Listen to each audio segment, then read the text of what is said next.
American and Arab forces strike Islamic State targets inside Syria. Missiles and bombers from the US and 5 Middle East nations pounded terrorist positions. The strength of this coalition makes it clear to the world that this is not America's fight alone.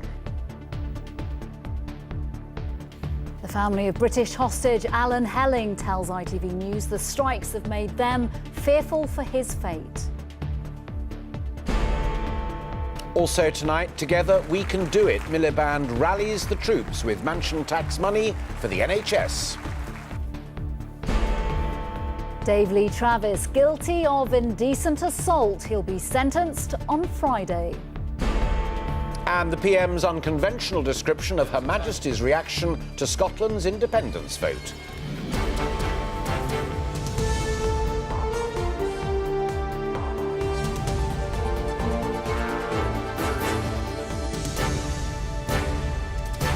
This is ITV News at 6:30 with Alistair Stewart and Nina Hussain.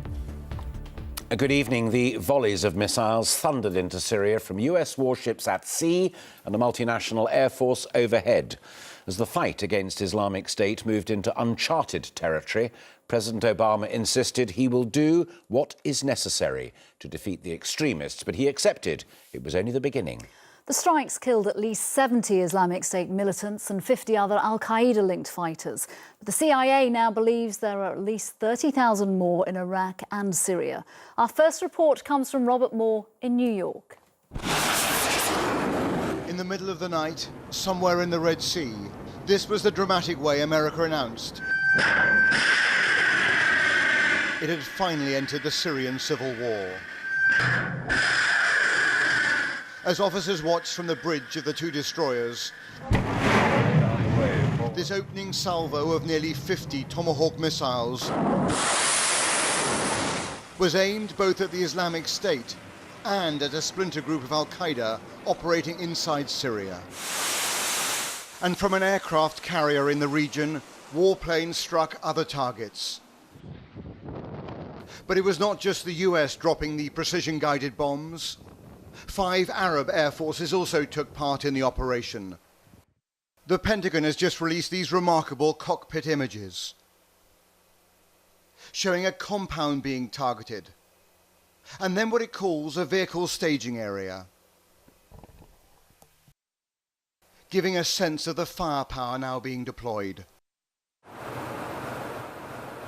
As the aircraft were refueled on their way to their targets, fully armed for the mission ahead, the Pentagon revealed that Syria's radar and air defences were passive, suggesting that President Assad knew of the operation and did not seek to defend his skies, knowing that his regime is the unintended beneficiary. As Syrians assess the damage today, this is reported to be the destruction from one of those strikes. There is no doubt that in Washington, the existence of a pan-Arab coalition is seen as a diplomatic triumph for the president, though he warned today the fight would be long and difficult. Good morning. The strength of this coalition makes it clear to the world that this is not America's fight alone. The overall effort will take time. There will be challenges ahead, but we're going to do what's necessary to take the fight to this terrorist group. World leaders are gathering at the UN for the General Assembly. Among them David Cameron, who told NBC News that watching from the sidelines is not an option. This is a fight you cannot opt out of. These people want to kill us. They have got us in their sights, and we have to put together this coalition, working with, right across the board, all those countries I mentioned, to make sure that we ultimately destroy this evil organisation. Now the president has arrived here at the UN, the diplomacy will only intensify. The Iranians may have called these strikes illegal, but America today is making it crystal clear this military campaign is only just beginning. Robert Moore, ITV News, New York. Islamic State today released a new video message delivered by the British hostage John Cantley. In it, he warns the West's involvement in Iraq and Syria will become as messy as Vietnam. More than 40 nations have now offered to help in the fight against IS. Our international affairs editor Raghi Omar looks at what's to come. Residents of Bukamal, near Syria's border with Iraq, awoke to this in the early morning. IS targets being repeatedly hit. This jihadi, who says he's from Europe, speaks in front of a militant base that was attacked. As you can see, they have destroyed the whole place. A lot of mujahideen have been killed by these attacks, and we will stay strong and we will keep on fighting the enemies. Although things like this happen to us, we will keep on fighting the enemies. IS also went on the offensive, not with bombs, but with another propaganda video displaying the British hostage, John Cantley. Recorded before the air campaign, it shows Mr. Cantley speaking under duress and reading from a prepared script, warning such action would become another Vietnam for the West. Airstrikes, the creation of last-minute puppet governments, advisory teams on the ground, wooing previous enemies to join in, and trans-border incursions into a country that's been in a state of civil war for 3 years. The US launched the attacks from ships in the Red Sea and the Gulf, alongside the air forces of Bahrain, Jordan, Saudi Arabia, Qatar and the United Arab Emirates. They hit the Islamic State headquarters in Raqqa and at least 3 other IS bases. Most significant is that those Arab nations like Jordan took part, a recognition they now view IS as a direct threat. This comes in light of our declared policy of targeting terrorist organizations that continue to threaten the security and safety of our country as well as the borders. The US-led offensive has started with an air campaign. The next step is to train and arm local groups like these Syrian Kurds to fight IS. Raghi Omar, ITV News. Here, the brother-in-law of British hostage Alan Henning today told ITV News that he is scared of what those airstrikes might mean for his fate. Islamic State fighters have threatened to kill the taxi driver from Eccles, who was captured in Syria in December. Our correspondent John Ray has been to meet the family. I think more people should show a bit more charity. A big man with a big heart. That's how those who know him best describe Alan Henning, a man who went to Syria to offer what help he could, and whose fate now depends on whatever mercy his captors can find in their hearts. On the day America began bombing, his family have broken their long public silence. Do you think that the airstrikes that have started now, do you think that they further imperil his position? It scares me. It does scare me, because if they're going to do airstrikes on them, they'll just run away and they'll take him with him and no one will know where he is again. Alan Henning was passionate about Syria. His decision to take an aid convoy across the border late last year came as many concluded that Western powers had turned their backs on the plight of civilians. He thought he was doing the right thing by going up there and helping other people in another country to give them aid. That's the sort of guy he is. In the words of his family and friends, Alan Henning is an ordinary man from an ordinary street who saw in the chaos of Syria the simple chance to do good. A year ago, it was the world's refusal to intervene which formed part of his motivation to act. Just went there pure and simple to help kids out, and that's all he did it for. He don't deserve what's happening to him now. Now the West is intervening in a way thought impossible 12 months ago. Alan Henning's family hope his captors remember that his mission was to spread only hope amid the hatred. John Ray, ITV News, Salford. Well, our Deputy Political Editor, Chris Shipp, is live at Westminster for us now. Chris, we heard the Prime Minister's thinking in Robert's report. Do you believe that Britain could join these attacks on IS? Well, Alistair, this is the position tonight. We are inching towards a recall of this place. I wouldn't give it any more certainty than that. The most likely day would be Friday. That's after the Labour Party conference is finished, before the Tory one has started. But it does require David Cameron and Ed Miliband to have talks, and those talks have not yet happened. But remember, Mr Cameron's not going to recall anyone anywhere until he's sure he can get the support for what he wants to do. He's still scarred by that vote last year, the vote he lost when he wanted to attack the Assad regime in Syria. This, however, is different. If Britain's involved, it will be in Iraq, not Syria. Remember, Baghdad wants our help, whereas Damascus doesn't. But given the US has said that this could go on for some time, I don't think David Cameron's in any rush to join these airstrikes in the next few hours. Chris, thank you. Ed Miliband today gave himself 8 months to convince voters he's the next Prime Minister and asked for a decade to transform the country. In his final party conference speech before next May's general election, he set out Labour's priority for government. They include £2.5 billion for the NHS, funded by taxing mansions, hedge funds and the tobacco industry. Our political editor Tom Bradby was at the speech in Manchester. Ed Miliband's last couple of party conference speeches have, in the eyes of most fair-minded observers, been pretty impressive. He's developed a folksy, intimate style that seems to work for him. He needed another barnstormer today, and whilst the speech was perfectly fine, it did seem to lack a certain something. Perhaps they're all just still exhausted after the battle to save the Union, which was certainly where his analysis started. Our country nearly broke up. A country that nearly splits apart is not a country in good health. A fair enough conclusion, one might say, but he said the question being asked was the same everywhere in the UK. Is anyone going to make life better for me and my family? And here's the thing. That wasn't just the referendum question.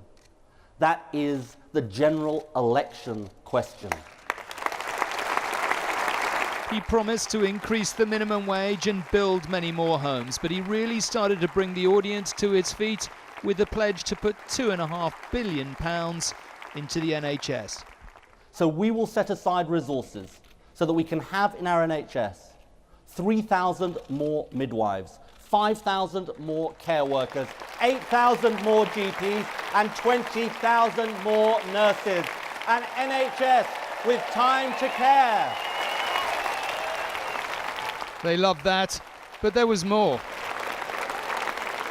Friends, we built the NHS. We saved the NHS. We're going to repeal the Health and Social Care Bill, and we're going to transform our NHS for the future. That is what the next Labour government will do. And friends, we will do it together. Together was something of a theme. He used the word about 10 million times. I exaggerate only slightly. The Conservatives, he said, by contrast, were only interested in themselves and their own party advantage. David Cameron doesn't lie awake at night thinking about the United Kingdom. He lies awake at night thinking about the United Kingdom Independence Party, UKIP. The country, he said, simply could not afford another 5 years of David Cameron and his values. He's been found out because he said he was a compassionate Conservative before the election, and he imposed the cruel, the vindictive, the unfair bedroom tax after the election. This was a long speech, but at the end of the day, its message was relatively simple. The economy may be recovering, but he argues it isn't necessarily working for you. That, he says, is what he will change. Ed Miliband is behind as a potential leader in the polls and a long way behind on the economy, but he is seen as being significantly more in touch, and he needs to make that pay to win. So, Tom, is Labour's general election strategy now clear after this speech?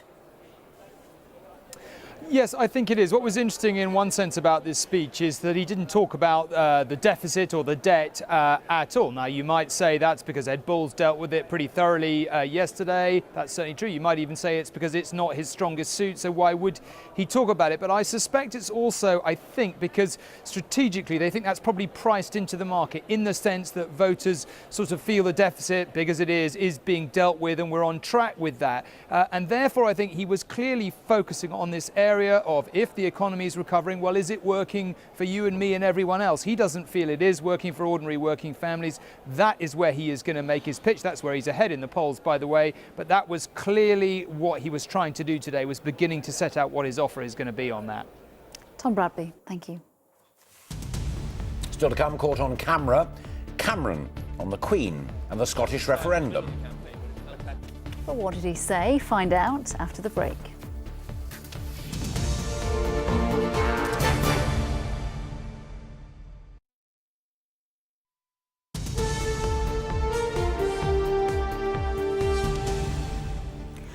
Welcome back. The broadcaster Dave Lee Travis has been found guilty of indecently assaulting a woman while filming a television programme nearly 20 years ago. A jury took more than 19 hours to reach a decision, clearing him on a second charge and failing to agree on a third. Juliet Bremner was at Southwark Crown Court. After 2 trials and despite the vehement denials, the veteran broadcaster was today found guilty of groping a young woman. Can't say anything till Friday. Friday is when Dave Lee Travis and Marianne, his wife of 45 years, will hear how he's to be punished. Dave Lee Travis. His reputation has already been ruined. The 69-year-old was suspended from his job at Magic AM as soon as the allegations were made. The man nicknamed the Hairy Cornflake, who claimed he was tactile and cuddly, is now seen as a man who touched a woman inappropriately and illegally. The latest accusation came from a woman who worked on the chat show Mrs. Merton. Shortly before this appearance was recorded in 1995, she was assaulted. And do you ever think to yourself, why me? Funnily enough, that thought's just come into my head right now. The victim, now a female entertainer herself, told her boss DLT had cornered her backstage and groped her. She was just sort of shocked and quite sort of breathless, as far as I can recall. But she was not saying, oh, I feel as though I've been violated or something like that. It was really like just a surprisingly sleazy thing has happened. Dave Lee Travis claimed that there was a witch hunt after the Jimmy Savile scandal. What's the matter? Man is a married man and I'm preventing him watching the lovely bodies of those Pans people. No.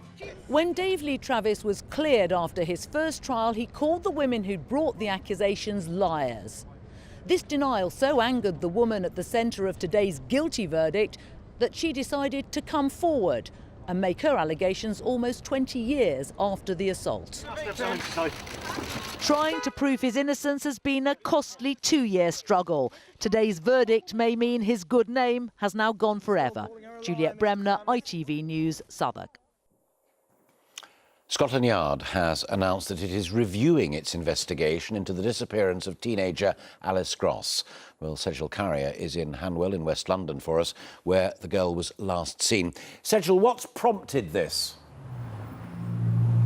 Well, it's been 4 weeks since Alice Gross went missing, and the criticisms facing the police are that they initially treated her as a missing person rather than a potential victim of crime, and that secondly, the missing builder Arnis Zalcans wasn't identified as a suspect until 2 weeks after he was reported missing. This review will try to establish if any mistakes were made in the early part of the Metropolitan Police's investigation. The police have also revealed that officers are now in Latvia and that they will stage a reconstruction on Thursday of Alice's last known movements. Meanwhile, her father, Jose, has posted a message on Facebook thanking the community of Hanwell for their support. Sejal, thank you. Finally, David Cameron has been recorded revealing the Queen's reaction to the result of the Scottish referendum. He not only said that she was relieved with the result, he claims that she purred down the phone. Our political correspondent Romilly Weeks explains. Conversations between the monarch and her prime ministers are supposed to remain private, but meeting New York's former mayor, Mr. Cameron, seemed to have thrown convention to the wind.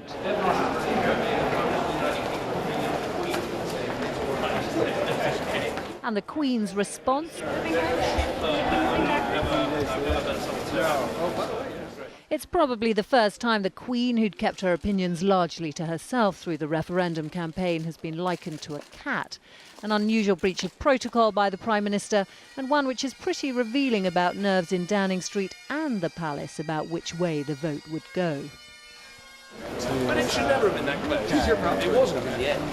But there was a time in the middle of the campaign when it felt... But that's the press time. I've said I want to find these bloody companies and I want to sue them for my stomach ulcers because of what they put me through, you know. It was very nervous. I say that's why you get paid the big bucks. Yeah. That's why you're paid the big bucks, Mr. Bloomberg tells him. The palace, who declined to comment tonight on supposedly private conversations, might be feeling the Prime Minister has paid the big bucks to be a little more tactful. Romilly Weeks, ITV News. And that is all for now. Mark Austin and Julie Etchingham will be here with the ITV News at 10. From us, goodbye. Bye-bye.